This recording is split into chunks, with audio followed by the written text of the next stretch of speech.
سندرم پاریس در سال 1980 برای اولین بار توسط یه روانپزشک ژاپنی معرفی و توصیف شد و عملاً یه جور اختلال انطباقی است.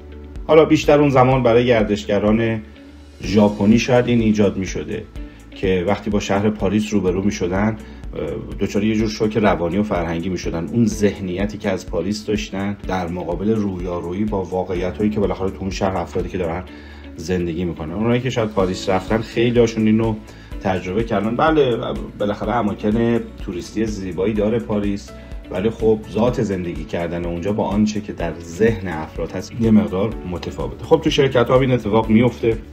گاهی وقتا ما چنان تو مصاحبه های شغلیمون از شرکت و کار و فعالیتامون داریم میگیم که یه ذهنیتی رو برای طرف مقابل یا اون کارمند یا اون مدیری که قراره استخدام بشه ایجاد میکنیم و زمانی که میاد تو شرکت روبرو میشه اصلا دچار یه شوکی میشه و عملا نمیدونه باید چی کار بکنه. یه ذهنیت خیلی خوب و مثبت و بزرگ و ایدئالی برای خودش داشته، اما تو شرکت که وارد شده نگاه میکنه میبینه تو کوچکترین چیزا شرکت اصلا دچار اون فرهنگ سازمانی نیست. خب دو تا توصیه میشه. یکی این که اولا صادقانه اون چیزی که هستیم رو معرفی بکنیم، نه اصطلاحاً اگزاجریت بکنیم، انقدر مبالغه بکنیم که انتظار طرف بالا ببریم، نه خودمون رو دست کم بگیریم. به خاطر همین قبل از ورود به سازمان، قبل از ورود به شرکت، بهترین اقدام میتونه همین باشه که یک تصویر درستی رو ما به طرفی که میخواد به این تیم کاری اضافه بشه منتقل بکنیم.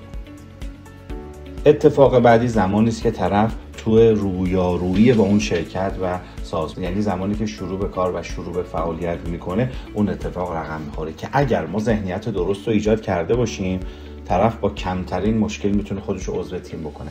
اما اگر اینو ایجاد نکرده باشیم طرف یا سازمان ما رو ترک میکنه، شرکت ما رو ترک میکنه و وای نمیسه اونجا کار کردن، یعنی که بالاخره خودش رو تطبیق میده. اما بهترین سازمان ها اونهایی هستن که انقدر نظام سازمانی و شرکتی و رفتارهای مناسبی رو تعریف کردن برای خودشون و کارکنانشون که افراد که از بیرون میان قشنگ اون قالب رو میگیرن. اصطلاحاً میگن دچار یه جور تحول یا دگرگونی فردی میشن، آن تایم میشن، مرتب میشن، رو حرف زدنشون دقت میکنن، اهل مطالعه میشن. یعنی آروم آروم اون فرهنگی که شما تو سازمان ایجاد کردی و همه افراد تیمت، همه افراد شرکتت دارن رعایت میکنن، اون فرد بیرونی هم اگرچه اون عادت‌ها رو نداره با اونا خودش رو تطبیق میده.